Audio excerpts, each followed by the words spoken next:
কিন্তু সরকারের অর্থায়নে যে 2000 কোটি টাকা দেওয়ার কথা সেটা দিয়ে তো তারা কাজ শুরু করতে পারে। সরকার তো বলছে যে 26-এর 1 জানুয়ারি থেকে তারা কাজ শুরু করবে।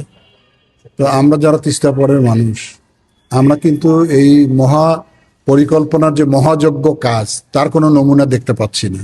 এত বড় একটা কাজের আনুষ্ঠানিকতা উদ্বোধন করতে গেলে অনেক বিষয়ের ওখানে সংযুক্ত করতে হবে। আমরা সেটা দাবি করতেছি যে ওনারা আনুষ্ঠানিকভাবে কাজটা শুভ উদ্বোধন করলে পরবর্তীতে যে সমস্ত রাজনৈতিক দলই রাষ্ট্র ক্ষমতা আসুক না কেন তারা কাজটা ধারাবাহিকতা রক্ষা করবে।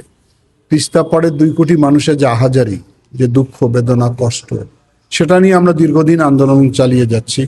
সেটা একটা পর্যায়ে ওই আঞ্চলিক ছিল, এখন আমরা ঢাকায় এই আন্দোলনে সম্পৃক্ত হয়েছি। আমরা মনে করি যে এই দীর্ঘদিনের মানুষের আহাজারি দুঃখ বেদনা কষ্টকে সরকার সবচেয়ে গুরুত্ব দেওয়া উচিত ছিল।